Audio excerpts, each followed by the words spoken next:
6단원 드디어 6단원 시작해 보도록 하겠습니다. 사회 정의와 불평등에 대해서 얘기를 해보겠습니다. 자, 근데 우리가 이 정의라는 거에 대해서 한번 생각을 해볼 필요가 있어요. 교과서에 정의라는 게 등장했다. 그러면은 우리는 앞서 공부를 해왔듯이 어떤 내용들이 나와서 그 내용이 무슨 뜻인지 알아보고 우리가 익히는 것에 익숙했다면 지금 여기에서 나오고 있는 정의는 편의상 정의가 무엇이다, 뭐다라는 얘기가 나오지만 우리가 생각하는 그 저스티스라는 여기에서 말하는 정의는 그 컨셉트가 아니라 저스티스예요. 네, 정의롭다 할 때 정의죠. 이 정의가 과연 답이 정해져 있나요? 네, 한마디로 정의하기 힘들고 되게 마음속에서 가지고 있는 양심과도 비슷한 느낌으로 가지고 있게 되잖아요. 그렇죠? 그리고 우리가 상식적으로 생각을 해봤을 때 이건 정의야, 이거는 정의로워라고 생각하는 그런 딱딱한 기준을 가지고 있다면 반드시 빛과 그림자가 공존하기 마련이에요. 그래서 우리가 이 6단원에서 배우게 되는 내용들은 뭐냐면 어떤 그 다른 학자들과 다른 지금 역사적으로 흘러왔던 그 사상들의 흐름을 보는 것 뿐이지 이게 정의니까 이렇게 해야 돼, 이게 정답이야 라는 게 아니라는 거 좀 알아두셨으면 좋겠습니다. 그렇다고 선생님 그러면 정답이 아니니까 교과서에 나오는 건 다 거짓말인가요? 이건 아니에요. 그러니까 우리가 뭔가 가위바위보 하듯이 뭔가 뭐 앞면 뒷면처럼 생각하는 게 아니라 우리가 생각할 수 있는 사고의 폭을 넓혀줄 수 있는 단원이라고 생각을 해줬으면 좋겠습니다. 자, 그럼 들어가 볼까요? 자, 영상이 나와 있는데 네, 영상은 따로 업로드를 해야 되나 이거를 넘어가겠습니다. 자, 그래서 우리 첫 번째로 정의의 일반적 의미를 이해하고 말할 수 있다. 일반적인 의미를 얘기하는 거죠. 그러니까 정의라는 것이 뭐다. 그래서 우리가 야 정의는 이거야, 이거에 정의로운 거야, 그게 아니면 정의롭지 않아 라고 얘기를 하는 것이 아니라 교과서상의 6단원에서 우리의 사고를 넓히기 위해서 말하고 있는 정의는 이런 거다. 그래서 우리가 공부하는 입장에서 조금 받아들였으면 좋겠다라는 내용이에요. 그래서 여기에서 일반적으로 말하고 있는, 그러니까 우리의 사고의 폭을 넓히기 위한 그런 학습적인 정의가 개인과 공동체 측면을 어떻게 설명하고 있는지에 대해서 살펴보는 거죠. 네, 의미 역할 보겠습니다. 네, 한정된 재활 분배 기준. 이거 교과서에 어떻게 나와 있냐면 이게 딱 하나밖에 없대. 이게 지금 전 세계에 한 통밖에 없을 때 약을 많이 생산할 수 있는 투자자에게 주는 것, 뭐 연구하는 것, 뭐 신약 개발, 아니면은 뭐 돈 많은 사람, 뭐 아니면은 당장 필요한 사람, 뭐 누구한테 줘야 될까, 뭐 이런 거죠.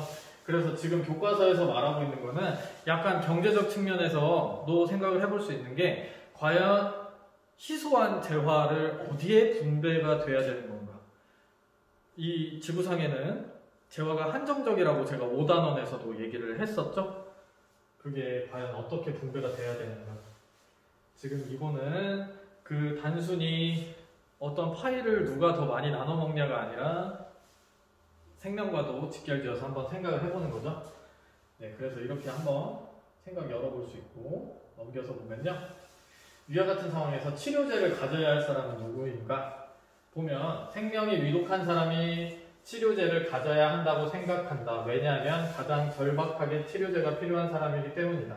근데 우리가 뭐 지나가면 배우겠지만 공리주의의 입장에서 다수의 사람들이 행복할 수 있다면은 이거의 정답은 아니겠죠. 그쵸? 그렇기 때문에 그냥 여러 가지 우리가 생각해 볼 수 있는 폭을 넓혀보자라는 거죠. 이게 꼭 정답이라고 말할 수는 없는 거예요. 그렇다고 생명이 위독한 사람한테 치료제를 주면 안 돼! 이건 또 아닌 거죠. 그쵸? 과연 우리는 어떻게 해야 될까? 자, 그래서 고전으로 먼저 살펴보겠습니다. 플라톤, 국가가 지켜야 할 가장 필수적인 덕목이 정의라고 말했어요. 공자는 뭐라고 말했죠? 천하의 바른 정도를 이루는 것이라고 말했습니다. 그래서 3번 저스티스가 무엇이냐 보면요. 동서양을 막론하고, 그러니까 이게 왜 나왔냐면 비슷하다는 거죠. 필수적인 덕목, 꼭 이뤄야 되는 거. 교과서의 설명도 아마 두 학자의 얘기가 비슷하게 나와 있을 거예요. 그래서 동서양을 막론하고 이걸 설명해주기 위해서 앞에서 이렇게 설명한 겁니다. 사람들이 지켜온 보편적인 가치. 각자에게 각자의 목을 주는 것. 동일한 경우를 동일하게 취급하고 다른 것은 다르게 취급하는 것이 정의라고 말하고 있습니다. 조금은 평등관에 대해서 얘기가 나오고 있네요. 네. 그래서 요거 이렇게 내용 한번 보고, 자, 그러면 이 두 사람의 논쟁을 한번 봅시다. 법에 의해 실현되는 정의 역시 통치받는 사람의 이익을 고려할 수밖에 없다라는 입장. 소크라테스. 트라시마코스는 뭐라고 얘기했죠? 정의는 강자의 이익일 뿐입니다. 무슨 얘기냐면은 정의 어떤 기준을 얘기하는 거죠. 기준. 그런 기준이 만드는 사람에 의해서 만들어진 어떤 개념이나 가치일 뿐인 것이다. 아니다. 질서를 위해 유지되는, 그래서 통치받는 사람이 위한 것이다 라는 얘기인 거죠. 자, 밑에 내용 보면은 플라톤의 저서 국가에서 소크라테스와 트라시마코스가 정의에 대해 논쟁한 내용이다. 트라시마코스는 정의란 강자의 이익, 통치자의 이익일 뿐이라고 규정하며, 그러니까 사회를 계층적으로 본 거죠. 나눠서 통치 계급, 뭐 아닌 계급, 소크라테스에게 의견을 물어보는데, 이에 대해서 소크라테스는 모든 지혜는 자신만을 위한 것이 아니라 상대방의 이익과 관련되어 있다고 주장한다. 사회를 위한 것이다. 아니다. 사회의 지배계층의 권위를 위한 것이다. 뭐 이런 식으로. 그러니까 어떤 정답에 대해서 접근하고 있는 게 아니라 이런 사람들이 이런 생각을 했다 하면서 사고의 폭을 넓혀간다는 거 한번 보시면 좋을 것 같고요. 정의의 역할 보겠습니다. 분배의 기준.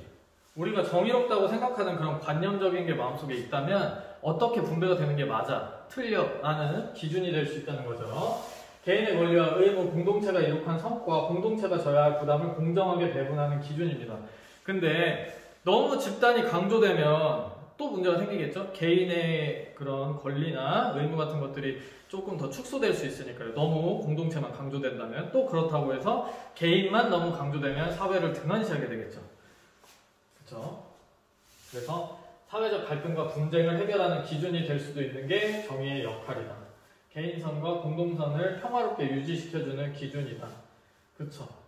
앞서 말했던 얘가 너무 강조되거나 얘가 너무 강조되는 거에 대해서 기준을 세워줄 수 있다는 거죠. 자, 이어서 사회제도의 개선 및 발전의 기준이 된다. 그러니까 이런 기준 자체를 우리는 어디에서 찾아볼 수 있겠냐 하면은 헌법에서 찾아볼 수 있을 것 같아요. 뭔가 우리나라가 가려고 하는 방향, 우리나라의 그런 색 같은 것들을 조금은 안에 담고 있기 때문에 제가 아마 사단원에서 헌법 전문을 통해서 그런 내용들을 한번 봤던 기억이 나네요.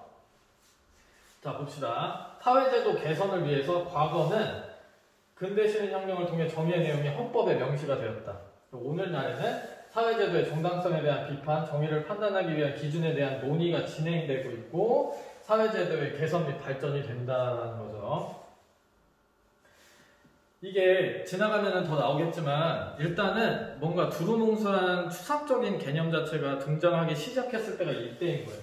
그러니까 지배계층이 지배를 하는 게 당연하던 시절에서 개인은 없었어요. 개인은 없었고 지배를 하는 지배층들이 막 지배를 하고 우리가 나는 농노야 당연해.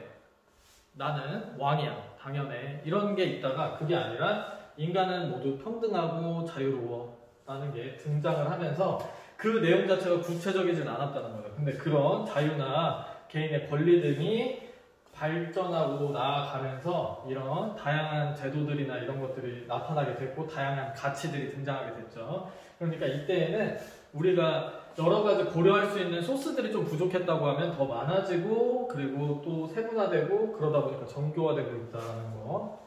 역사적인 기준에서 보면 그렇죠. 그러니까 정의라는 것도 딱 정해져 있다고 볼 수는 없는 거예요. 그러니까 이때 과거 근대 시민 사회를 본다면 개인의 자유가 중시되고 자유주의가 딱 대두하게 됩니다. 그러니까 지금까지 우리가 지배받던 이 계급 체계 자체는 잘못된 것이다 라는 생각에서 나왔으니까 당연히 자유가 강조될 수밖에 없겠죠. 지금까지의 사회는 잘못됐어. 자유를 고려하지 않았어.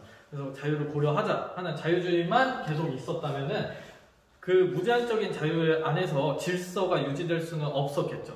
그래서 사단원에서도 얘기했듯이 사회법이라는 게 등장을 했었고, 그죠? 네, 그렇습니다. 그런 맥락에서 한번 살펴봤으면 좋겠고요. 자, 넘겨서 봅시다. 볼테르. 자, 프랑스의 계몽사상가 볼테르는 개인의 자연권을 보호하는 것이 국가의 목적이므로 정의롭지 않은 법은 아니다. 법은 항상 정의로워야 한다라는 내용을 얘기를 하고 있어요. 그렇죠?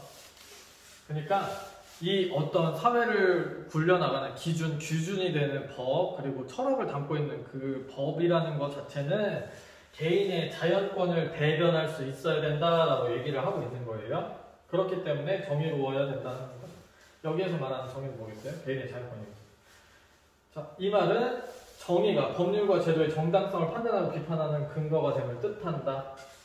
네, 여기까지 보고 밑에 보면은 교과서 하단에 보면은 레미제라블 나옵니다.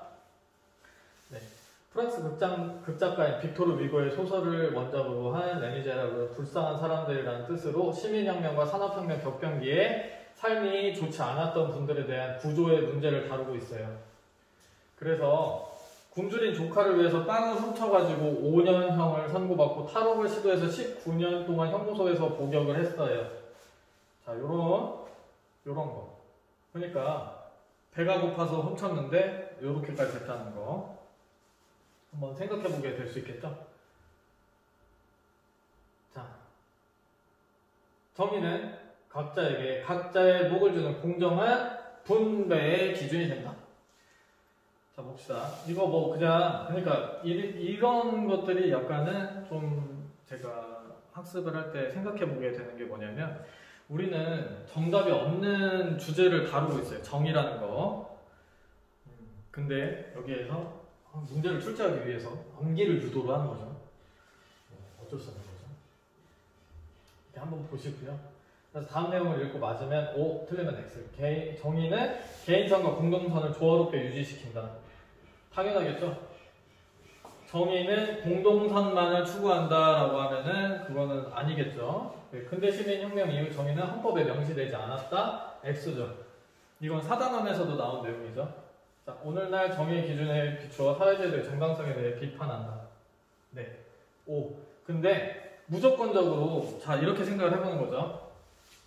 옛날엔 그랬는데 오늘날에는 그 옛날이 잘못됐기 때문에 다시 비판을 한다. 이게 아니에요. 그게 아니라 이 당시에는 정의나 법, 자유에 대해서 근거 있게 얘기할 수 있는 소스들이 많이 부족했어요. 근데 지금은 인구도 더 많이 늘어났고 그런 자유는 오히려 더 당연해졌고 자유가 어떤 시절의 수준에서 더 높은 수준으로 가다 보니까 좀 더 엄밀하게 좀 더 복잡한 사회 안에서의 우리의 권리와 기준 그리고 공동체를 위한 그 규준은 무엇일까 하고 고려를 해보기 때문에 수정하고 더 발전시켜 나가야 되는 그런 필요가 대두됐다라는 뜻이 3번이 되겠습니다. 오늘날 정의의 기준에 비추어 사회제도의 정당성에 대해서 비판을 한다. 네, 뭐 그런 식으로 생각을 해보면 좋을 것 같습니다. 자, 다음 시간에는 사회정의와 불평등에서 정의의 의미와 실질적인 기준에 대해서 보겠습니다. 네, 뭐 커다란 내용은 없었던 것 같네요. 네, 이번 시간 여기서 마무리하겠습니다. 감사합니다.